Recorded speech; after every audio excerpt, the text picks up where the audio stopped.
A great weekend playing lots of online games, of course. Oh yeah, and we're going to be talking about that in a little bit here. But I think first off, we got a lot of stuff to talk about today. But you wanted to talk a little bit here about World of Warcraft.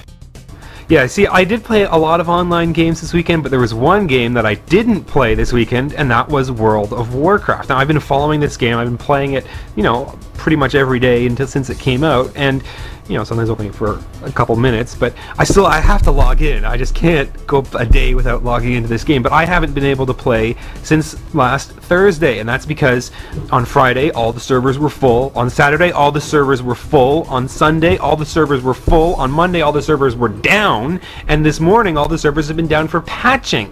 So I just can't get over the fact that I can't even play this game anymore, and I'm just frustrated to no end over this. Oh, what's going on? Have we contacted Blizzard yet to get a comment? Well, they've posted on their forums, and they just said, well, we acknowledge there's a problem because a lot of players got the game over the holidays. A lot of other players reactivated their account over the holidays, and that there's just a vast influx of players, and even though they've got like 134 servers, they're all full.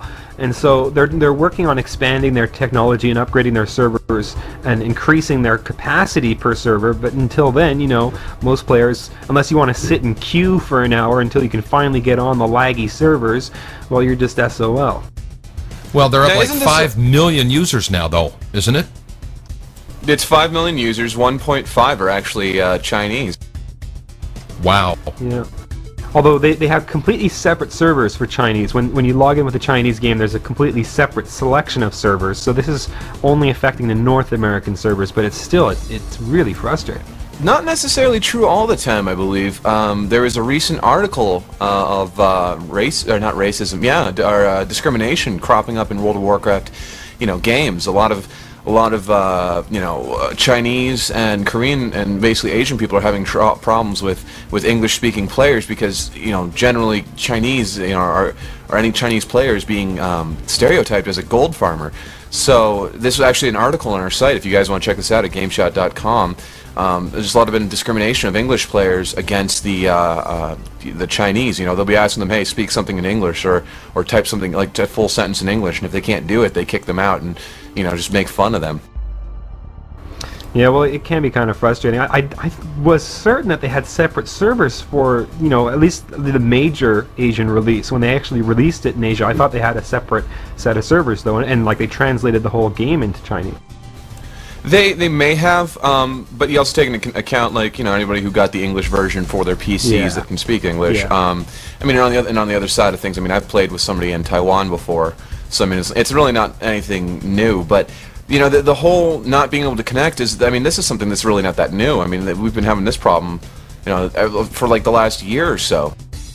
But of course, the other game I played a lot of this weekend was one I've been playing for a while, is Final Fantasy XI, and that one is simultaneously in Japan and North America, and actually you do play with both English players and Japanese players, and that's really fun because they have this sort of auto-translate thing in the game where you can type in a few commonly used phrases and then put it in the auto-translate, and a Japanese player will actually see it come up on their screen in Japanese, and an English player will see it in English. And I've actually been in parties with I don't speak a word of Japanese, and the Japanese don't speak a word of English, but we can actually get into a party and play the game together thanks to this auto-translate, and that's actually pretty cool.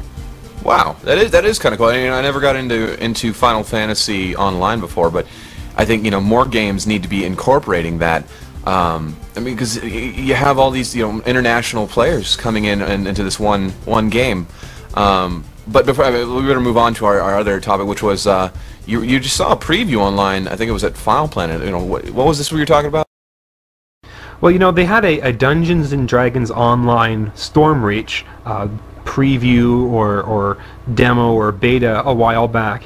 It was just for 1 weekend long, and I downloaded it and I tried it out, and honestly I wasn't terribly impressed with the game. I found it a lot like Guild Wars because you walk into the tavern and then you meet all these other players, and then you just walk over to the door and then go off into some instanced dungeon, and it doesn't feel like an MMO. It just feels like an over-glorified graphical matchmaking service, which is of course my harsh criticism of Guild Wars. Yeah, and I think one of the other big complaints about it is I think they're not basing this off of Greyhawk, the original Dungeons and Dragons. You know, they're not. Well, I think it is being based off that, but they're heavily modifying, you know, the idea behind it, because the original Dungeons and Dragons Greyhawk, you know, it was very rare that you ran into monsters or had a +1 sword, and now all of a sudden, you know, you're running into monsters left and right in Eberron and, you know, and all that. I think it's Eberron. Don't remember the name of the yeah, it's country. Eberron now. Yeah, and it's just like, you know, you're basing it off the 3.5 rule set, and, you know, they're basing it also off the storyline of Eberron.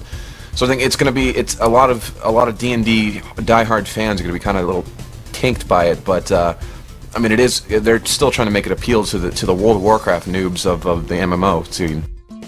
Yeah, they did make a lot of alterations to the actual game system. Like, they got rid of casts per day and they put in mana, and now there's not just like a longsword, but there's actually like 50 grades of longsword, so you can get the same old longsword, but it does more damage as you know, go up levels. And now there's like level restrictions on using weapons. You know, they've really incorporated a lot of these MMO features into it. But you know, if you missed that preview and you didn't check it out, they have another one starting up right now on File Planet. You can go to File Planet. I don't know if you have to be a subscribing member or just a free member, but you can download and play Dungeons & Dragons Online Stormreach if you want to check it out. Yeah, that's awesome. Right. I was reading about that today. Yeah, and it's a good opportunity to check out what they're doing with it so far, to see how much they botched the game system. Well, as the news has it, those who pre-order Dungeons and Dragons Stormreach are able to go into the Best Buy and EB Games and such and pre-order now, buy a box with a copy of the beta on disc in it, or you can download it online and pre-order online. And those who pre-order get 10 free days of playing in the beta, plus they get an amulet that protects them, and gives them defense. They get to keep their name as they go into the full version. A lot of pretty neat stuff going on with that. And that seems to be a reoccurring trend with a lot of more newer MMOs. I've seen Dark and Light has, if you pre-order, you get into their Settlers of Guinera beta online for free. You also get a couple other stuff. I mean, Blizzard, you pre-ordered and bought the extended set. You got an extra little creature or a pet to follow you around, like Mini Diablo or a panda. But we're going to take a quick break here. When we come back, we have some more MMO news, plus first hands-on look with Soulrift into another MMO called Auto Assault. Stick around, we'll be right back after this. You're listening to GameSHOUT Radio. Want to know what's so revolutionary about the Nintendo Revolution? Don't worry, GameSHOUT's all over that. Gamepad Gamer's Nintendo Revolution Edition mini podcast gives you all you ever wanted to know about the Nintendo Revolution and more. Do we have Revolution news? Of course we do, buddy. How about game reviews? Was there ever any doubt? Previews of those mysterious games? No problem, man. So be sure to find out about the games, news, previews, and reviews that matter from the only gaming site that really, really matters. You got it. GameSHOUT.com. And welcome back to the MMO show here on GameSHOUT Radio at GameSHOUT.com. You can go to www.GameSHOUT.com, check out any news stories we talk about here. But we just talked about Dungeons and Dragons Online coming out. You can go check out their download and demo it. We were just talking about World of Warcraft. But right now we're going to give a quick jump on over to the EverQuest area. That's right. See, EverQuest just announced just recently a new expansion pack called Prophecy of Ro. A lot of cool things that have really intrigued me that are going to be added into this. On the top of those lists will be the player set traps, which are going to be able to allow you to control your battles, before you even begin, by deceiving your opponent with a new arsenal of player set traps. And this is a cool thing because you're going to be able to just more strategy into the PvP and PvE of the game. You have spheres of influence, which is just like area of effect style artifacts. These artifacts will create a localized area where the rules of the game can change. You can transform the world of Norwrath by creating magical spheres of influence to thwart your enemies or aid your allies. Buff filters, decide which buffs you would rather auto decline with the new buff filtering system. You're gonna have 8 new bank spaces, new missions, over 30 new missions, new creatures, new environments, new encounters, new spells, tasks, disciplines, and trade skills. I've seen screenshots for the game. There's a sneak peek movie over at EverQuest.com. So I mean, there's a lot going into this new expansion pack, Prophecy of Ro. and it's looking like it's turning out to be quite a good expansion pack. We're going to have some more news on that as soon as we get it. But we wanted to jump on over to Soulrift, and because this weekend there was a big beta thing going on, and that I've tried to get into, but I unfortunately couldn't. However, Soulrift, you got a chance to play Auto Assault, right? Yeah, that's right. I mean, they only took, I think, 6,000 of the first users. Of course, I just sit here as a Twitch gamer clicking on refresh page, ah, I'm in! And then I got the Auto Assault. Yeah, ironically, I got in at 2:48 Sunday or Monday morning, 12 minutes before it was closing. Oh my! Well, I guess you didn't have much time to check it out. I spent about 8 hours, I guess, on Saturday playing this, and it's interesting because I jumped into this game with pretty high expectations. I'd read a lot of previews, and when I started playing it, it started off, you know, it had the rough look of a low budget game. The interface wasn't polished. I mean, especially after playing games like World of Warcraft, you just come into games with such high expectations.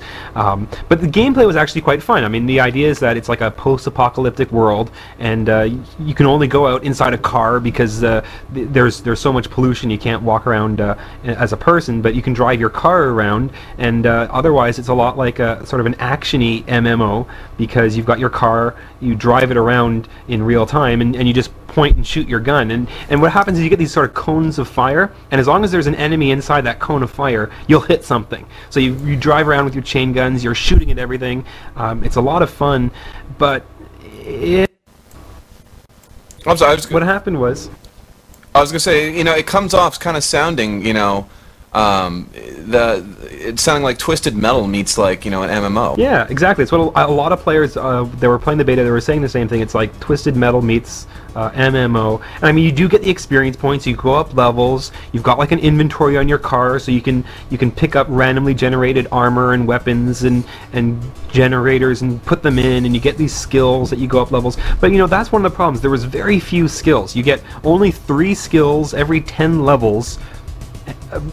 Which like that just didn't seem like it was worth playing for. Like I played it, I got to like almost level 20, and I was like, well, I'm still using the same 3 skills plus 3 new skills, and I just got really bored with it really fast.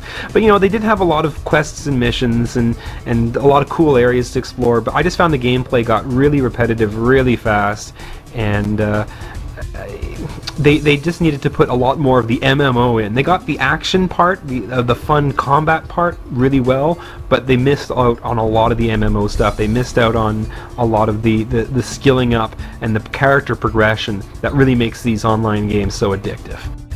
Now, you know, were you able to update your car, or like, you know, improve upon any of the aspects of your vehicle at all during the game? Yeah, you do get to buy a new car. Between level around 11, 13, you can buy a second sort of chassis for your car, so you can change the entire look of the car.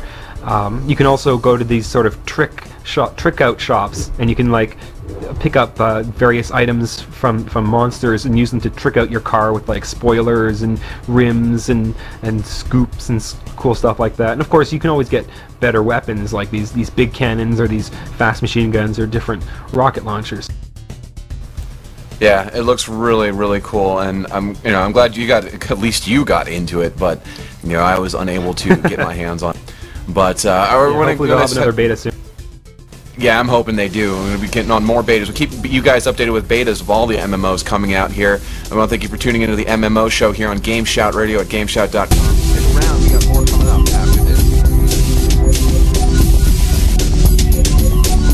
This is GameSHOUT Radio, the #1 talk game station in the world. Visit GameSHOUT.com for more info. GameSHOUT. GameSHOUT.